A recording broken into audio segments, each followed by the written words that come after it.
do que nós falamos ontem e hoje também à noite, dentro do que nós falamos. Porque ontem nós abordamos, dentre os N assuntos, não tinha como a gente entrar em todos os assuntos. Mas eu disse ontem que eu iria falar hoje sobre a colheita, né, sobre a lavoura. Vou falar sobre colheita, tem que falar sobre a lavoura de Deus. Para a gente falar e entender o texto aqui, a gente precisa entender essa expressão no último verso, quando diz que vós sois lavoura de Deus. A gente precisa entender a mente, entrar na mente de Paulo, como o Rabino fala, né? Aí tem que ser judeu, para entender a mente de Paulo quando ele falou a respeito de lavoura, quando ele falou a respeito de um rega, o outro planta, né? Ele precisa entender nesse contexto. E lavoura é muito forte, tá? A cultura judia, né? Israel, nesse sentido, lavoura é muito forte. Então, tanto é que hoje, nos dias atuais, vem importando ciência a como cultivar e como ter êxito nas suas lavouras. O Senhor Jesus Cristo também, ele usou muitos exemplos, parábolas, né? Usando contexto de agricultura para passar lições, como a figueira, né?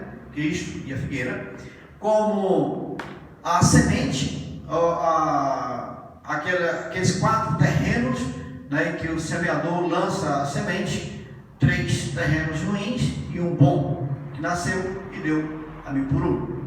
E ele também usa de tantos outros, e esse eu quero destacar, que é o trigo e o joio. E o trigo e o joio, ele explica, lá no capítulo 13 de Mateus, né, essa parábola. E ele fala nesse capítulo, nessa parábola, explicando que Jesus, como o semeador, o campo, o mundo, a boa semente, os filhos de Deus, o inimigo, Satanás, a ceifa, fim dos tempos, e ceifeiro, os anjos. Essa é a interpretação da parábola do trigo e o joio. O que é essa parábola? Essa parábola conta que o seu Senhor, ele lançou boa semente no terreno, e à noite o inimigo foi e lançou o joio, e ambos começaram a crescer juntos. E trigo e joio, até trazer a foto que eu trouxe, mas o trigo e o joio, eles são, quando estão crescendo, são muito parecidos, não são iguais, mas são muito parecidos. E aí os seus servos se prontificaram em arrancar. Falaram assim: não faça isso, porque senão vai correr risco de arrancar também os trigos. Deixa ele crescer. A gente vai, quando chegar a idade adulta, a gente vai saber quem é trigo e quem é joio. Quando estiver na hora da colheita, a gente vai saber quem é trigo e quem é joio. Nós estamos nesse contexto, e esse tema, lavoura de Deus. Como a gente entender esse contexto aqui da lavoura de Deus? Para a gente entender esse contexto da lavoura de Deus, nós vamos primeiramente entender como lavoura de Deus, como o exemplo que eu dei aqui do trigo, né? Como lavoura de Deus, o crescimento vem de Deus. Então, a partir daí, o crescimento vem de Deus, certo? Então, como o crescimento, quem dá é Deus, como está no verso 6 e 7, diz assim: eu plantei, Apolo regou, mas o crescimento veio de Deus, de modo que nem o que planta é alguma coisa, nem o que rega, mas Deus que dá o crescimento. Então, quem dá o crescimento é Deus. Isso significa que nessa fase de crescimento é comum a imaturidade, é comum a inexperiência, é comum ao que Paulo aqui está chegando para essa igreja, dentro do contexto histórico dessa igreja, problemática, igreja dividida, igreja cheia de grupo, igreja cheia de defeitos. É comum Paulo chegar aqui nos primeiros versos e falar assim: olha, eu, porém, irmãos, não pude falar como espirituais, e sim como carnais, como crianças em Cristo. Leite vos dei a beber, não vos dei alimento sólido, porque ainda não podeis suportar. Então, essa igreja, por mais que era uma igreja já mais ou menos, já tinha uma certa idade, mas espiritualmente uma igreja que ainda estava na primeira fase, ou seja, estacionou num primeiro processo de crescimento. E esse processo de crescimento requer muito cuidado por parte do agricultor, né? Até mesmo a questão da chuva, a questão da limpar, arar, o que for. Então, nesse período, é justamente o que está representando a igreja de Coríntios, da imaturidade, da insensatez. É que ele fala aqui, ó, nem ainda agora podeis, porque ainda sois carnais, porquanto, havendo entre vós ciúmes e contendas, não é assim que sois carnais e andais segundo o homem? O processo da lavoura de Deus nem pode dividir em três, diferentemente da colheita. A colheita tem mais de 3 processos de colheitas, que para a gente entender isso aqui, a gente precisa entrar um pouco vamos colocar assim, nas festas judaicas, porque as festas judaicas têm tudo a ver com a agricultura, e posteriormente eu vou estar trazendo de um modo mais detalhado acerca das festas judaicas. Mas a gente precisa ter uma base para a gente entender acerca da lavoura de Deus e do seu processo de crescimento, né? Nós sabemos que quando Cristo esteve aqui, ele cumpriu, como aqui eu tenho dito, ele cumpriu 4 festas: Páscoa, Pães Asmos, né? Primícias e Pentecostes. 4 festas ele cumpriu. E essa segunda e a quarta está tudo relacionado à lavoura. Primícias, com o primeiro fruto, e Pentecoste, que é o ápice da lavoura, 50 dias depois da primícia. Então tem o primeiro fruto, que é a primícia, e tem o ápice da lavoura. Para isso, a gente precisa entender um pouco também sobre esse ditado aqui, justamente, né? Sobre 2 tipos de chuvas que é muito comum em Israel, né? A chuva temporã e a chuva serôdia. Observe que fala aqui em Deuteronômio, esse slide não estava assim não, tudo bem, vamos lá. Se diligentemente, isso aqui foi quando ele criou as festas. E quando Deus, as festas não é judaica, é uma expressão, eu tenho aprendido muito nesses dias com leituras e tudo mais. É uma expressão que nós falamos, as festas judaicas. Não, as festas são de Deus. Quem criou foi Deus, tá? Quem criou foi Deus.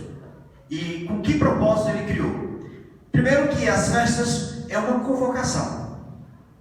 Então, sendo de Deus, ele convoca para um fim. E segundo, que as festas judaicas, como fala, é um ensaio. Então, nós ensaiamos para o Messias cumprir. E ele já cumpriu 4 festas. Faltam 3 festas para ele cumprir. E quando ele deu, no primeiro momento, falou isso aqui, ó: diligentemente, se obedecerdes a meus mandamentos, que hoje vos ordeno, de amar o Senhor vosso Deus e de servir de todo o vosso coração, de toda a vossa alma, darei as chuvas da vossa terra e a seu tempo, as primeiras e as últimas chuvas.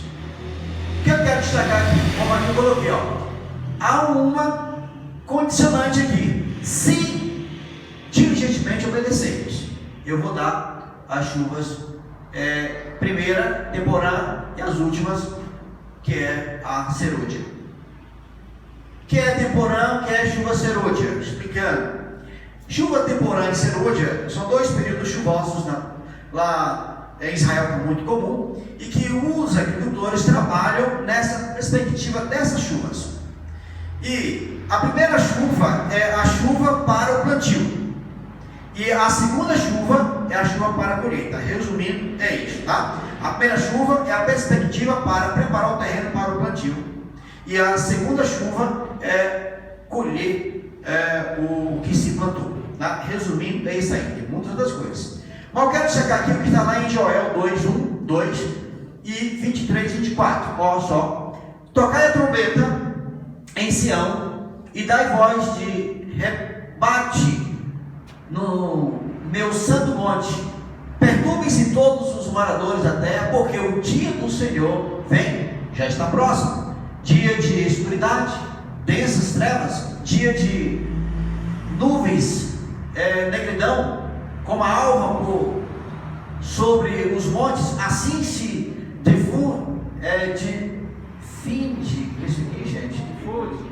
difunde um povo grande e poderoso, qual desde um tempo antigo nunca houve, nem depois dele haverá pelos anos adiante, de geração em geração. Observe agora: alegrai-vos, pois, filhos de Sião, regozijai-vos no Senhor vosso Deus, porque Ele vos dará em justa medida chuva, fará descer como outrora a chuva temporã e a chuva serôdia. As eiras se encherão de trigo e os lagares transbordarão de vinho e de óleo. O que tem de diferente aqui que eu quero destacar para vocês?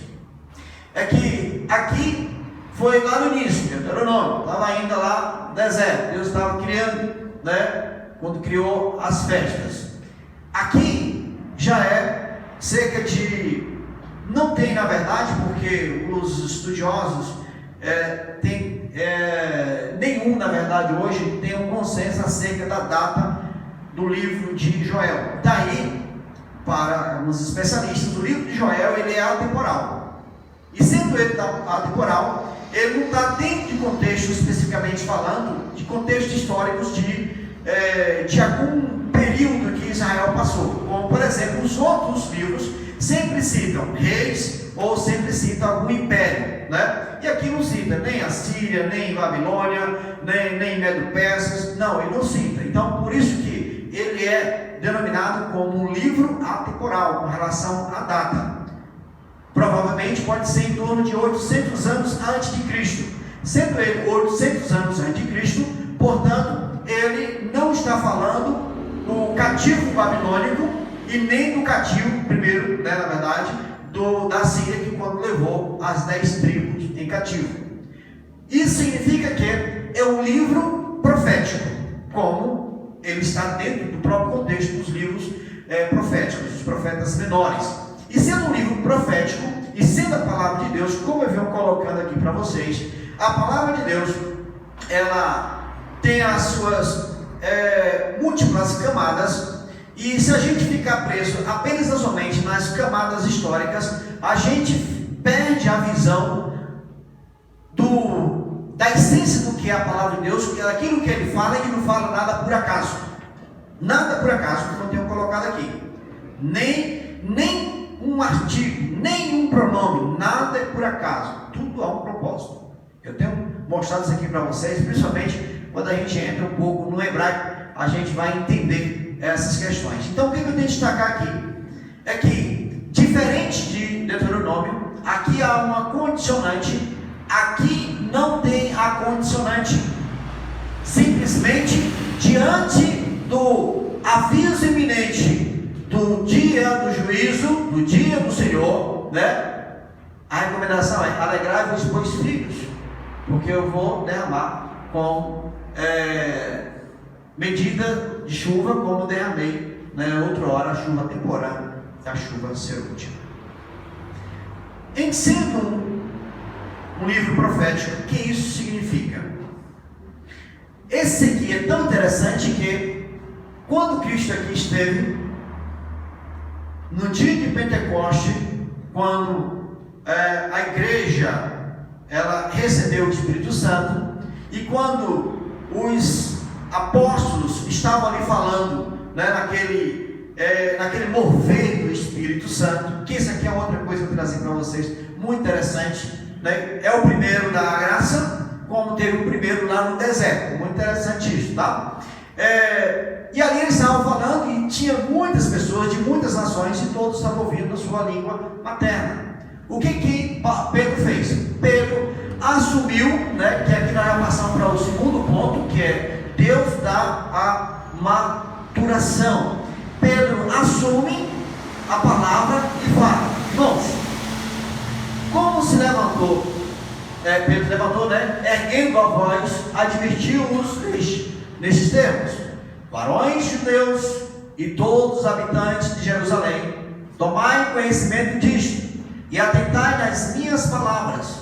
Estes homens não estão embriagados, como vim dispensando, sendo esta a terceira hora do dia, 9 horas da manhã. Mas o que ocorre é que foi dito por intermédio do profeta Joel, o que nós lemos agora: e acontecerá nos últimos dias, diz o Senhor, que derramarei do meu Espírito. Que é justamente, e aí ele fala, ele cita toda aquela passagem de Joel. Olha só a riqueza da palavra de Deus, não? Cerca de 800 anos depois, a profecia ela começou a se cumprir, porque o tempo não está se cumpriu, ela está se cumprindo, né? Mas o que ocorre é que foi dito que foi por intermédio profeta. Acontecerá nos últimos dias. Nos últimos dias. Os últimos dias são esses.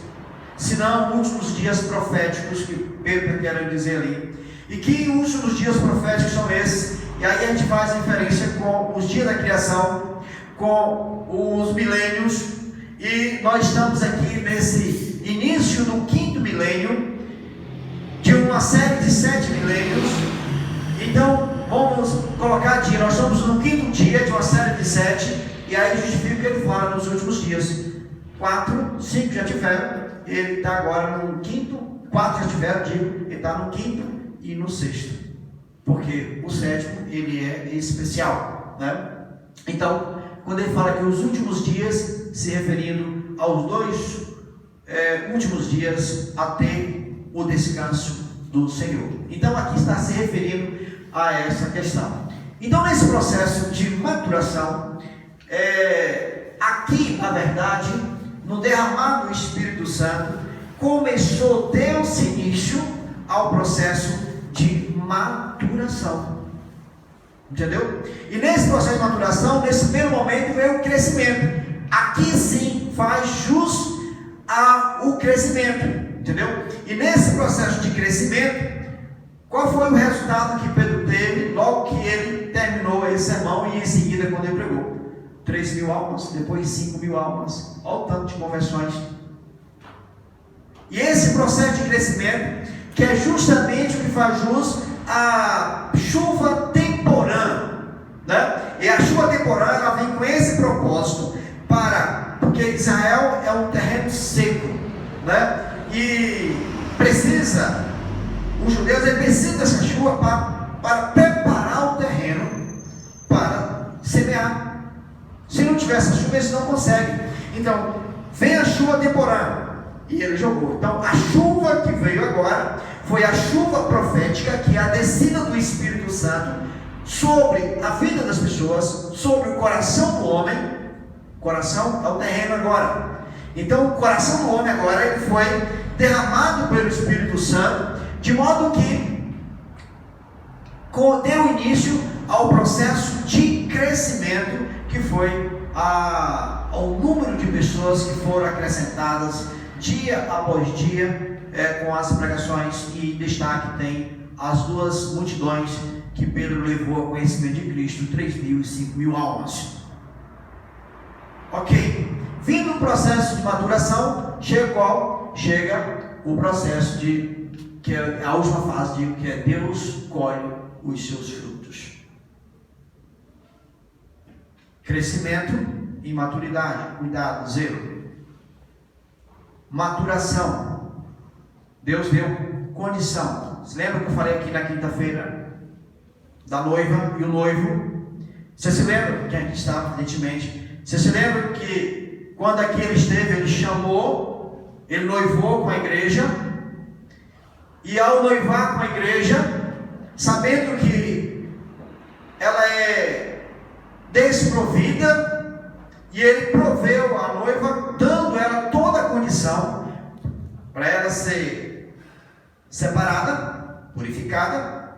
Dois processos: santificada e purificada, que na linguagem ali de Paulo aos Efésios, que é santificada e lavada, né? Ou seja, tomar banho, no sentido de purificação mesmo, para apresentar o seu noivo, como fala o verso seguinte: sem ruga, sem mancha, sem defeito.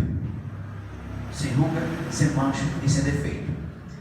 Esse é o momento em que, depois da maturação, vem o resultado, que é o colhimento, que é a colheita de Deus. E nós vamos ver aqui, observe que está aqui em Zacarias 10:1, pedi ao Senhor chuva no tempo das chuvas serôdias. Olha o que Zacarias fala aqui. Zacarias, esse aqui está dentro do contexto do fim dos tempos, em que ele relata a questão da vinda do Senhor. Tanto é que ele fala no capítulo 9, ele fala da vinda do Messias, montado no jumentinho, 9:9. Ele fala em seguida da vinda de Cristo, plantando seus pés no Monte das Oliveiras, e quando o monte vai abrir-se dos dois lados. Ele está dentro desse contexto. E dentro desse contexto, observe que aqui não entra mais a chuva temporã, apenas a serôdia. Não entra mais a chuva temporã. Pedi ao Senhor chuva no tempo das chuvas serôdias. Ao Senhor que faz as nuvens de chuva, dá aos homens aguaceiros e cada um a erva do campo. O que é isso? A chuva temporã, lá no Pentecoste, desceu sobre os discípulos ali, preparando os corações para o processo de crescimento. Preparando os corações para o processo de crescimento. Agora, essa chuva serôdia é a chuva da preparação, que alguns confundem, que tanto houve aquele avivamento no dia do Pentecoste, e agora esse novo avivamento não é um avivamento para crescimento. Pegue isso aqui. Não é um avivamento para crescimento, mas é um avivamento para colheita. A chuva serôdia tem essa conotação: avivamento para colheita, não avivamento para crescimento. Porque a chuva temporã, ela prepara o terreno para plantar. E ali, quem plantou foi Cristo. O Espírito veio, regou. E qual foi o resultado? Multidões rendendo aos pés. Agora nós estamos já no final do segundo dia. E nesse final do segundo dia, ele está pedindo o quê? Volta lá.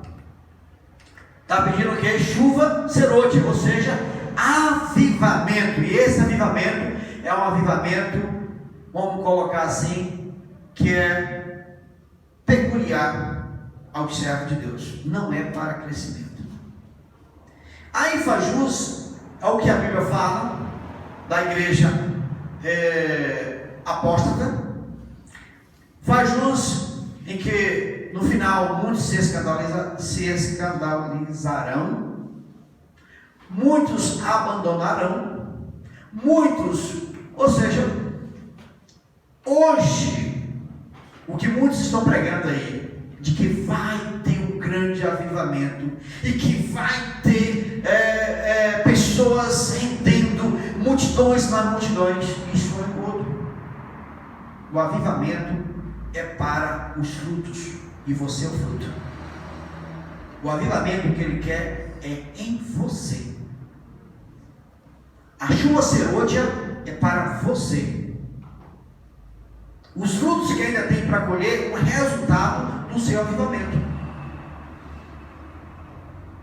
resultado do seu avivamento. Olha o que fala aqui em Tiago 5,7, ó. Sede, pois, irmãos, pacientes até a vida do Senhor. Ó, que diz: eis que o lavrador aguarda com paciência o precioso fruto da terra, até receber as primeiras e últimas chuvas. Por que ele está falando? Qual a mentalidade desses homens, né? Como Zacarias, como Tiago, também Paulo, quando fala a respeito de assunto de natureza da agricultura, senão o que Joel e também Zacarias falaram, que é dentro dessa camada profética. Como eu disse aqui ontem, a profecia representa em torno de 30% da Bíblia. Ignorar significa enxergar menos de 30%. É você ter menos 30% da sua visão. Profecia representa 30%. E aqui a camada profética aponta para isso. Temporã, a chuva temporã profeticamente era o avivamento do Pentecoste, como cumpriu-se. Pedro ali falou. Isso foi o que Joel disse. E a serôdia? A serôdia é o amadurecimento, a preparação para a colheita. Preparação para a colheita. É o avivamento do tempo do fim. E por isso que o clamor dele, justamente, de mantermos uma vida de vigilância. Olha o que eu falo aqui agora, e assim eu quero concluir. O tempo já está avançadíssimo. O trigo é maleável e se curva com facilidade. O joio é muito rígido e não se curva nunca. O trigo, quanto mais maduro, mais fácil de colher. O joio fica mais enraizado, mais difícil de ser colhido. Você é joio ou você é trigo? Olha o que Paulo fala. Porque de Deus somos cooperadores. Lavoura de Deus, edifício de Deus, sois vós. A igreja de Coríntio não estava preparada para falar sobre a chuva serôdia, porque era imatura. Por que era a igreja imatura? Porque era a igreja em que o que se evidenciava era os frutos da carne: ciúmes, contenda, divisão. Tanto é que Paulo aqui cita dentre as divisões que tinha as escrituras. Tinha o grupo de Paulo e o grupo de Apolo. Mas o fruto preparado, a maturidade, não dá espaço para isso. Não tem espaço para isso. Para ciúmes, para invejas, para soberba, para rancor, para divisão.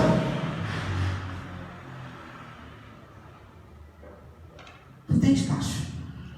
É esse avivamento, é isso que Deus quer falar ao seu coração. De buscar esse avivamento.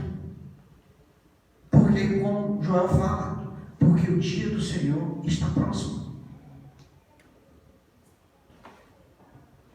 Busque esse avivamento. É o que Deus tem falado no meu coração desde janeiro, né? Eu tenho dito aqui, como falei ontem, hoje eu não sei, né?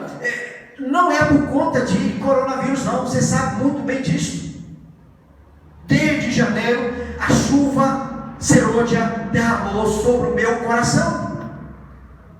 E o meu desejo é que a chuva serôdia também derrame o seu coração, avivando, despertando, para que essa igreja, com esse avivamento da chuva serôdia, do avivamento do tempo do fim, seja uma igreja preparada para ouvir a voz do amigo. Eis o noivo.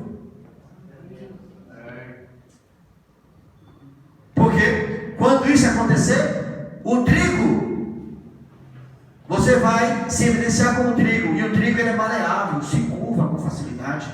Rende-se a Deus. Está com dificuldade de pedir perdão? Coloque diante do Senhor, leia a palavra. Está com dificuldade de perdoar? Vá para a palavra, rende-se a Deus. Está com dificuldade de tirar os ciúmes, o espírito de divisão? Curve-se a Deus. O trigo é maleável, curva-se a Deus. Por quê? O joio não, ele é rígido, não se curva. Não seja joio, mas seja trigo. O trigo, quanto mais maduro, mais fácil de colher. Quanto mais igreja preparada, mais próximo está. E com maior facilidade de ouvir a trombeta, a última trombeta de Deus tocar. Já o trigo, o joio fica mais enraizado, mais difícil de ser colhido.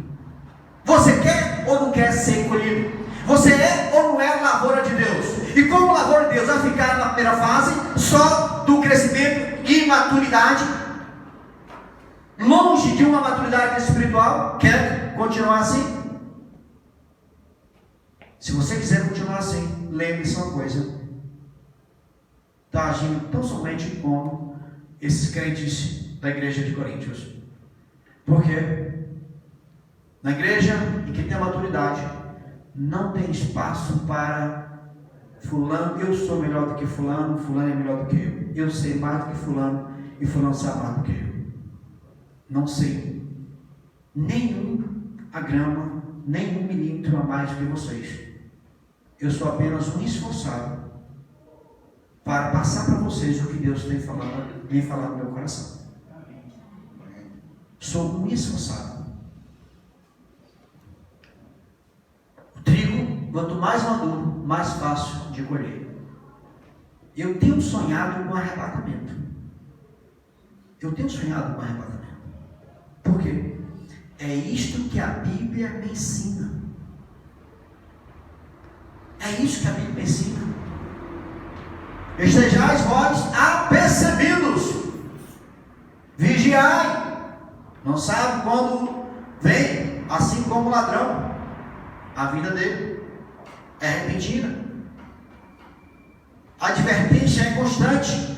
Não seja um joio enraizado, preso nas coisas do mundo, na materialidade desse mundo, achando que o reino fantástico ainda está reservado nesse mundo, quando isso é um encontro, porque a Bíblia fala que o mundo jaz no maligno.